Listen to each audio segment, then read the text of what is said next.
Yeah, cool. Let's do that. All right, brother. Well, we are recording. Gonz, thank you so much for joining me on my show. It's great to finally have a virtual face-to-face conversation with you. It's great to be here, team. Thank you so much for having me. And we've been meaning to do this for a while, so happy to For do it sure. right now. Great. Well, let's jump right in. You are involved in a lot of different projects. You've been involved with the tech and the marketing scene for some time, but the reason why I wanted to talk to you, and in my opinion, the most exciting work that you do is your personal project, is Seed Table. You describe it as an authentic view of European tech, but I would like for you to just tell everybody what Seed Table is so that we can go into a little bit more detail. Yeah, so Seat Table is, as you said, a newsletter on European technology. It goes out every Friday at 10 a.m. Central European time to about 12,000 European founders, investors, and operators. I cover different fundraising announcements, things going on in European tech, and how they affect society. I do industry overviews, company overviews, just generally, if you want to stay updated with European technology, that's where you should go, or that's my goal at least. The spin here for me is that by being like not tied to any specific media property, I can say essentially whatever I want, which is part of what I think is my edge. And here's where the authentic thing comes in. And hopefully people like it, or that's what they tell me so far. Yeah, well, I was going to save this part for a little bit later in the conversation, but since you touched on it, I'm just going to dive right in. For a lot of people that look to the internet to create their own brands and their own companies, in my view, you're really creating the thing that everybody wants. You know, you get to say what you want to say, and you build it on a paid subscription model, so you can kind of monetize on your own rules. You don't have to appease anybody with advertisement. You don't necessarily have to put how do I say, like, upfront costs into it by creating some kind of course or some kind of product. It's just, it monetizes as your subscription and your fan base grows. So like, one, I'm jealous because that really ultimately is the end goal for me and Tim Stodds and my personal brand, to build some kind of subscription base. But with that being said, it's very hard because you start from zero and you don't have any funding, and you just have to constantly put out content and stick with it even when it feels like you're not getting anywhere. So talk to me a little bit about that journey with what it took to finally get to that leverage point where you're starting to build a real audience. Well, so first, let's preface this by saying that it's a relentless fucking grind. So it's Yeah. slow. It would have been a lot more profitable to say build a course on how to do your own newsletter. So Mhm. it does require some upfront work, but if you think about it in a dollar by dollar comparison, it's a lot more profitable. That said, I decided to go with a subscription model for a couple of different reasons. So first, the MRR, like the monthly recurring revenue side of things, for me is very attractive. You sort of acquire a customer once, and if you keep doing what you're doing and people like what you're saying, then they'll stay, right? If you provide enough value, then they'll stay. Second, it's for me going paid for my writing. It's a way of aligning the incentives. So if I get paid for every sponsor I make, like I get for the newsletter, then I'm incentivized to spend time negotiating with sponsors, which is something that I don't really want to do, and it's something that like my newsletter readers, won't really appreciate. So by charging for my writing, I'm essentially aligning the incentives between me and my audience. So if I want more subscribers, I should write better stuff. So simple equation, of course, a lot harder to execute, but in paper, like in theory, we should be good.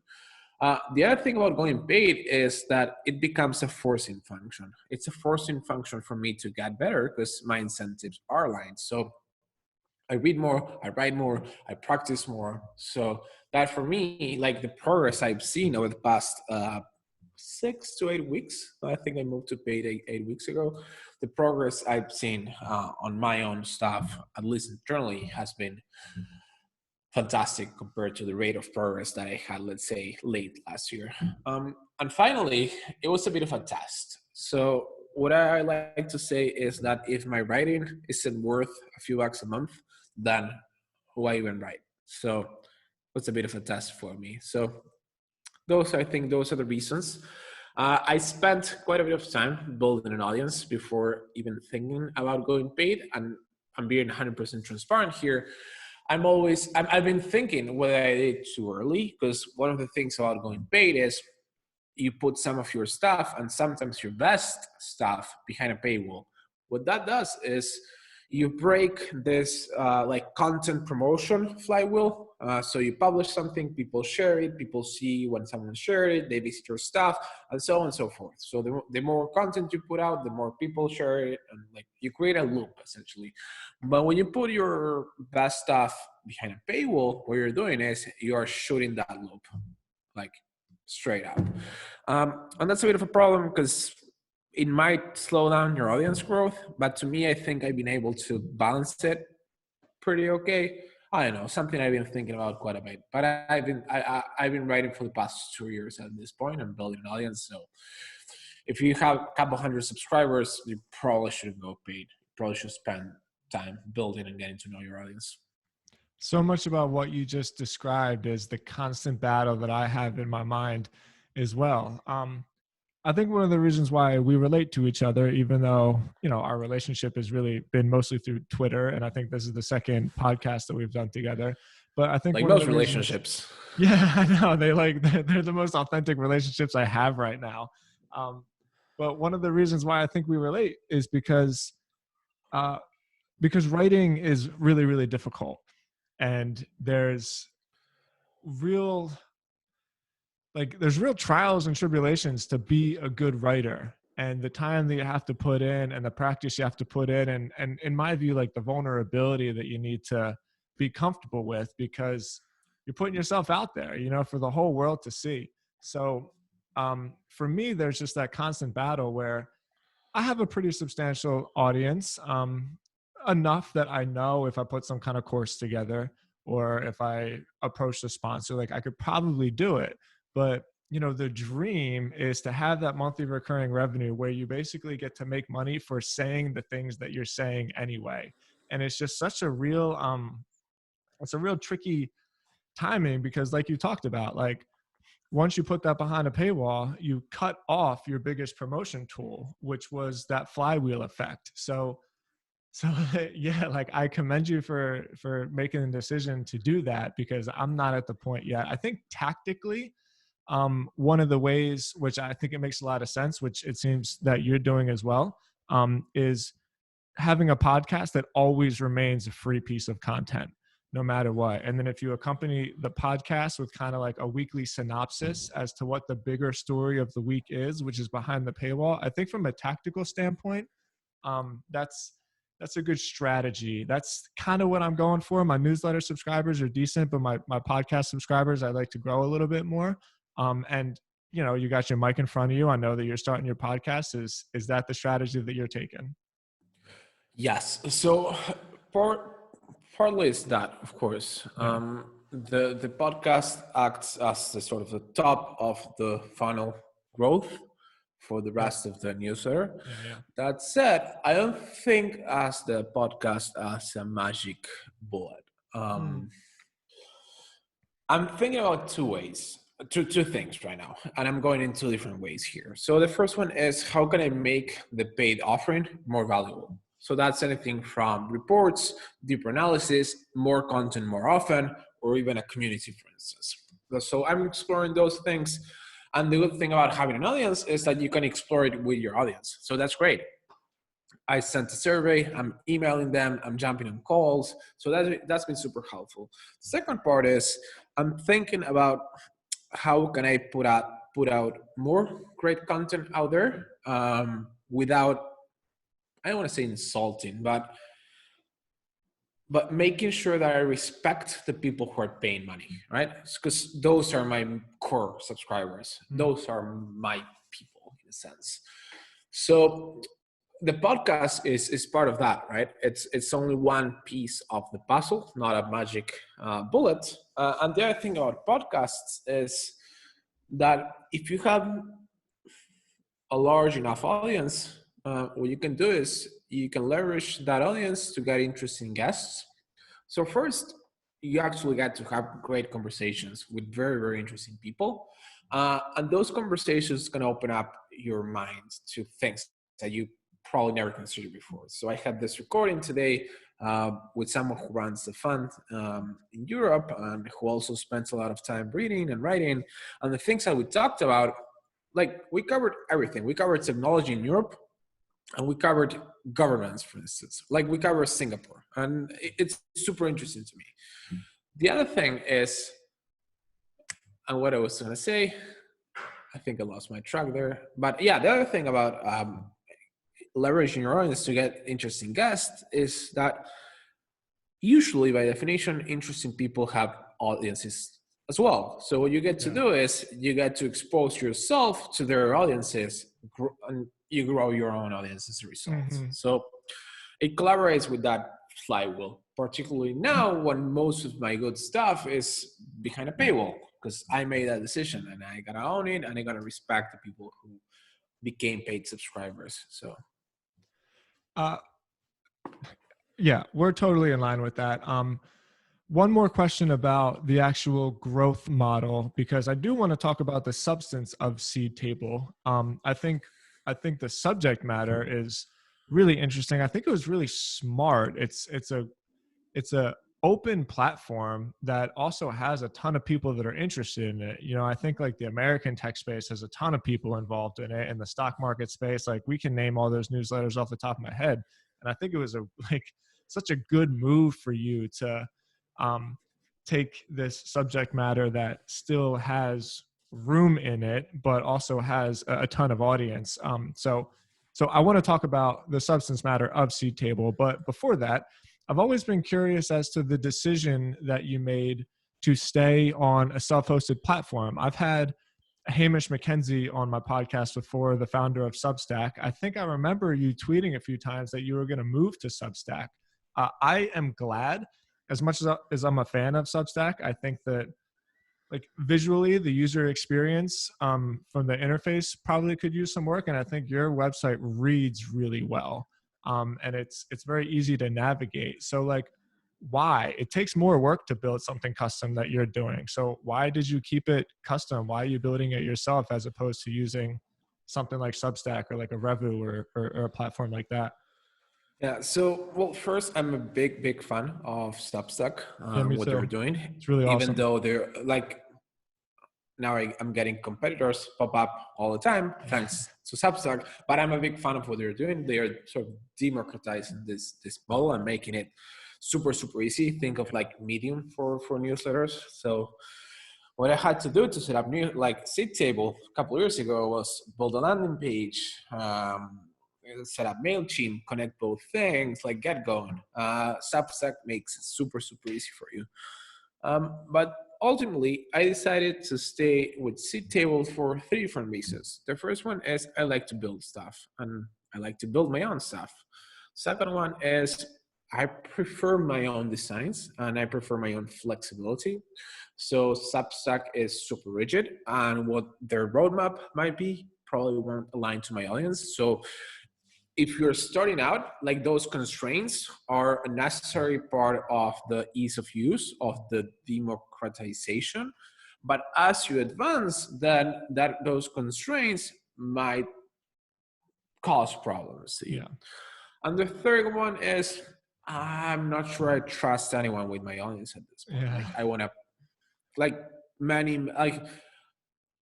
I'm sure, or it looks like Substack is not pulling a Medium, because you can export everyone, like just like you can do with ConvertKit or MailChimp. But what Medium did is they encouraged everyone to build this, like their audiences and their media outlets and their publications on this platform, touting the network effects and the ease of use, and they pulled the rug from under them. Like for the Ringer, it really worked out, but for many, it didn't. So I platforms like Substack, particularly when they are funded, like their incentives are not usually aligned or not always aligned with their users or writers. It's a tough decision, and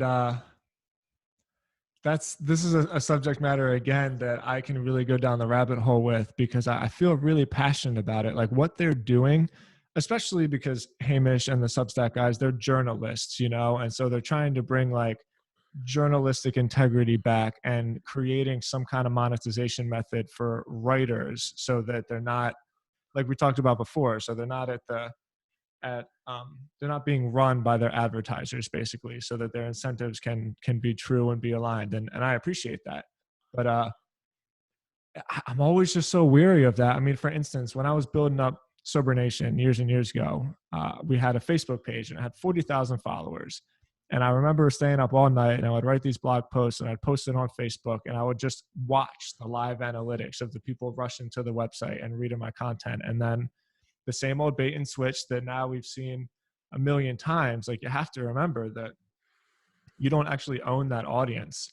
Facebook owns that audience. And I think that Substack is very, very altruistic, and like their intentions are pure. And I think that they're on the right track, but man, there's just still this thing in the back of my mind that says like, control your audience no matter what, it doesn't matter what anybody says, because who knows, 5 years from now, they might sell and there might be a new pool of investors. And then like they're not your emails, they're their emails. And so I feel really strongly about that. Yeah, absolutely. And it's probably the place to start if you are thinking about starting a newsletter, because you can test things really quickly and you can leverage some network effects. That said, and you can definitely build big businesses on top of it. It's like there are newsletters making thousands and thousands of dollars a month. That said, you should keep that on the back of your mind. But again, that's my specific, like personal decision. What they're doing for the media landscape, I applaud that mission. Me too. You were saying about advertisers and everything. I think the incentives for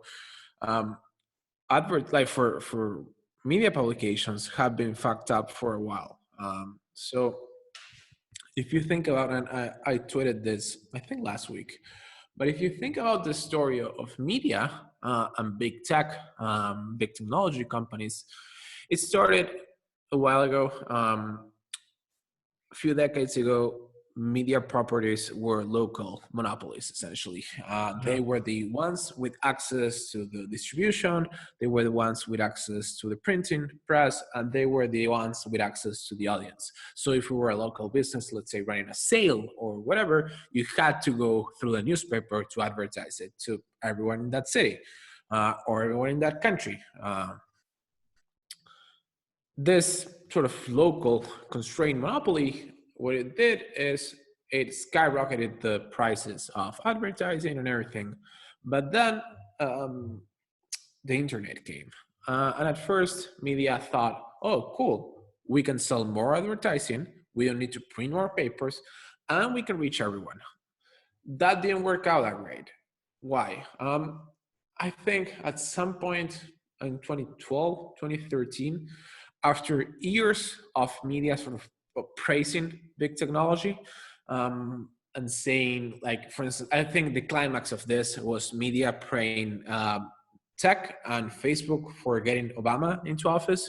So after a few years after that climax, I think the relationship changed. Media realized that they were competing with big tech for advertising dollars and influence and eyeballs, and that big tech was kicking their asses. And that's when they realized at that same point that if they criticized big tech and said something probably not great about them, what you get is clicks. So you get clicks, you get page views, so you can get to sell advertising against those clicks and those page views. And what it does is, going back to this concept of flywheel, it generates a flywheel that every time you attack your competitor, you strengthen your business. So You attack big tech, you generate clicks, you sell advertising, you make money, you attack big tech, and so on and so forth. Thing is, big tech is stronger than that.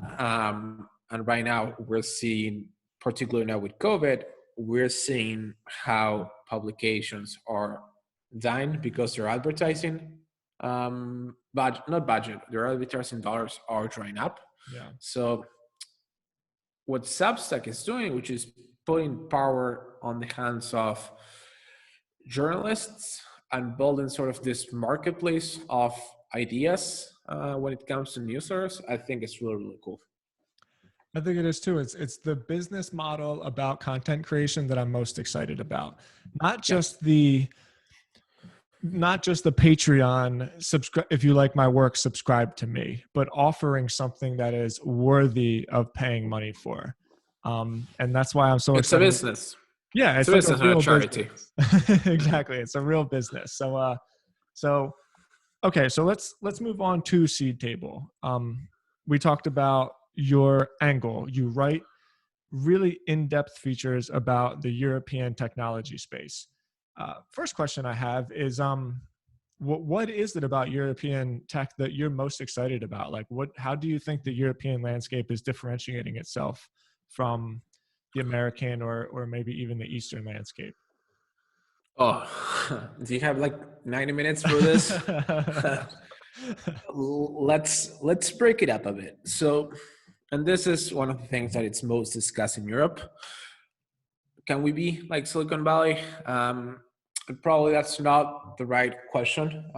Europe has different strengths, different weaknesses. So we think about European tech or even Europe as this concept, this whole thing. But in reality, it's dozens of countries. And those countries are divided by languages, by culture, by actual borders, by regulations.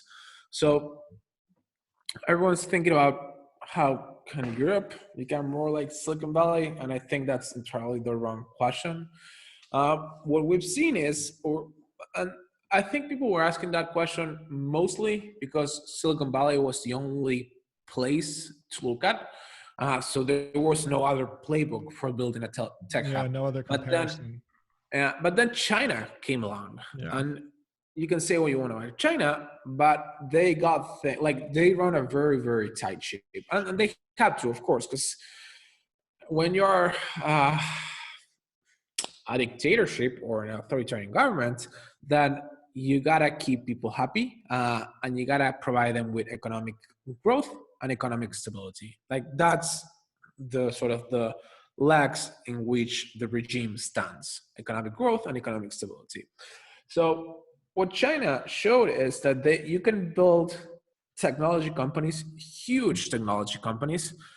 You could say like some of them even larger than US technology companies with a completely different playbook. So what they do in Shenzhen makes absolutely no sense for an engineer in, let's say, I don't know, San Francisco. So what it showed is that there are different ways of building technology hubs. And I'm not sure I have the right answer as to how to build one in Europe. I have an idea which is not mine. This French investor called, well, the sort of English pronunciation is Nicolas Collin, but he was saying it's Nicolas Collin. Nicolas Colin, and you can edit this. What he says is, what he thinks is the right way to build a tech ecosystem for Europe is to battle with this dichotomy of being really strong at the local level, so let's say Barcelona, but also being really strong at the continental level, because at the end of the day, if you want to grow really, really big, and you actually want to do that to provide, well, first to compete with the US or with Asia, but also to provide the returns that VCs are looking for, then you got to get out of your own country, of your own city, and look for talent, look for capital, look for users, look for customers beyond your, like, a 10-kilometer radius of your office. So this thing about getting started at local level, scaling at a continental level, and not scaling into the US, which is most companies' sort of first choice. Because if you think about it, the incentives are aligned for that. Most companies have the choice of, hey, like I started in Spain, should I go to Germany or should I go to the US? And if you think about it, the US has, I don't know, 350 million internet users, and they also speak a different language than Spain. So Germany, it's a much smaller market, and they also speak a different language than Spain. So the amount of work is similar, but the reward or the upside is much, much larger when you think about expanding to the US. But now, as this, I don't know how the world will get out of this COVID thing geopolitically. There are people much smarter than me thinking about it, but I could argue it's a good time to start thinking about Europe. I think everything that you said right there is so interesting to talk about, especially the language. I spent a lot of time in Germany. Well, not a lot of time. I studied German a lot, and I spent a couple months there. And it's hard for Americans to understand that you got a country that's really small in comparison to the States, right? And they only really speak that language there. But there's an internal decision that they make to say, like, no, we're going to keep speaking our language and we're going to keep our culture intact, excuse me. And it's like a difficult shell to break out of, because I think a really small example is in your case, like you write about European tech, but you still write in English. And like, what other decisions do you have? Are you going to write in Spanish? You're going to write in German? Are you going to write in all that? Like, even Germany has like 3 or 4 dialects, where I spent my time in southern Germany, and then I'd go up north and I could hardly understand what they're saying. And even the stuff that they write is different. So I think that language barrier is something that's really, really fascinating, and something that we have to think of so that these European countries can somehow break out of their shell.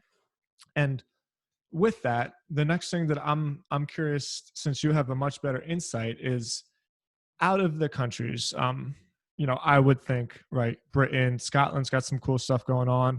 Norway and Scandinavia has some cool crypto stuff going on. Germany with their just manufacturing and discipline machine that they've always been known for. Barcelona. So out of all of the little micro hubs that together make up the entirety of like the European continent, which one of these countries do you think is going to take the lead? Like, which one do you think is really going to say, like, we are the center of European tech? So right now the center of European tech is clearly London, right? It's up there when it comes to talent. It's up there when it comes to number of companies started, with investor funds, with capital raised every year. So it's up there, and it's growing. So it's not like it's an incumbent that it's like has been slowing down for a while. It's growing. So the easy answer is, I'm bullish on London. The other thing is, I think there's another city or another country that's coming for London's lunch, and that is Paris. The Parisian tech ecosystem is very, very strong right now. The growth rate for the past few years has been much larger than London's. The French government, despite all the fun that people make of French government, is doing a fantastic job with technology. So they are solving some of the key problems for the European tech ecosystem at a French level. So one big problem in France and the rest of Europe is growth stage capital. So not capital to start your company, but capital to, let's say, 50, 100, 200, 300 million euros. Yeah. So what they did is they committed about 5 billions from their own money, from government money, essentially, for growth stage companies. So that's one example. The other example is they launched a tech visa that's super, super inclusive. So you need a college diploma, you need a minimum salary, you can bring your spouse. It's easy and cheap to apply and to get it. So what that does is it solves one of the biggest problems for Europe, which is bringing talent from abroad. And there are not a million things that they're doing, but the Parisians sort of tech ecosystem is, to me, very, very interesting. So I'm not sure if they're going to pass London. We still don't know the full extent of Brexit and if that's going to leave a vacuum somewhere. Brexit was visualized and we got COVID, and so we don't really know at this point. Yeah. But what I can say is I'm very long Paris. Yeah, well, and in that you brought me to the next subject matter, which I wanted to talk about, and that is talent. We got about 15 minutes or 10, 15 minutes left. And in your newsletter, you talk about talent a lot, and you talk about this infatuation that you've had with it, because when growing a business, a lot of times VCs and just marketers, we forget about the human element involved. We forget about like that X factor, which is smart people, but you could argue that even more important than the investment capital or like the positioning is how smart are the people that are working on your company. And you've written some really fascinating stuff about talent and about how bringing I don't know what you would call the industry of talent, but like the flow of smart people to some of these European tech hubs. I know this is kind of an open-ended question, but I almost wanted to give you just a platform to talk about that. So I call it the talent market. But that's just me, right? So you're saying like very interesting things, and we've been discussing about the US, about France, about government, about companies, but we've never mentioned people. Yeah. And at the end of the day, what's behind government, countries, companies, it's people, right? So talent is at the core of everything. A few weeks ago, probably 6 weeks ago, I wrote this piece called "The Golden Age of Talent is Over" that looked at the ramifications of COVID-19 in what I call the talent market. And what the piece outlined was that with COVID causing layoffs and companies shutting down, we would see this sudden influx of talent, great talent that probably wouldn't be looking for a job otherwise, a sudden influx of this talent to the market. And what this does is it would shift the balance of power from talent to companies. So historically, or at least for the past couple of decades, talent had the power. So there were a lot more companies looking for great talent than great talent looking for new jobs. So if you were what I call a great talent, you had your choices, right? You had your choices of companies, of cities, or like even salaries, right? But that's why companies spent all this money on recruitment. So if you think about the recruitment model, recruiters get between 15 and 20% of a hire's first year salary just for referring them to the company. So if you think about that insanity, you can get thousands and thousands of dollars or euros or whatever you want, just because you pointed someone to the direction of a company. So it's a great business for them, not such a great business for companies. But that industry is built on top of this inefficiency or imbalance of power. Problem is, when you get thousands of great workers looking for jobs, then the power is now with the companies, right? So now you have your pick. Now everyone's looking for a job. And most companies are either laying off people, freezing their hiring operations, or shutting down. So the ones that remain really have the power. That was my point. And up until last night, I think, I thought it was quite true. But I forgot about something. And that something is remote work. Yeah. So last week, the first dominoes started falling. And that is Facebook, Twitter, Square, Coinbase, and a couple of other big tech companies announced they would, and Shopify announced they would shift their operations and allow people, or at least most workers, to work remotely from their homes, wherever home is. And this is a problem for companies, for smaller companies. Why? Because if you're a company in Barcelona, then now you have to compete with Facebook Mm-hmm. for talent. So regardless of whether you are remote or not, regardless of whether you just hire locally or internationally, that's irrelevant because Facebook can actually hire someone living right next to you. So you're competing with these big technology companies for talent, and they have more money and probably more interesting problems to solve than you. So how, like, I started thinking how this plays out in the future.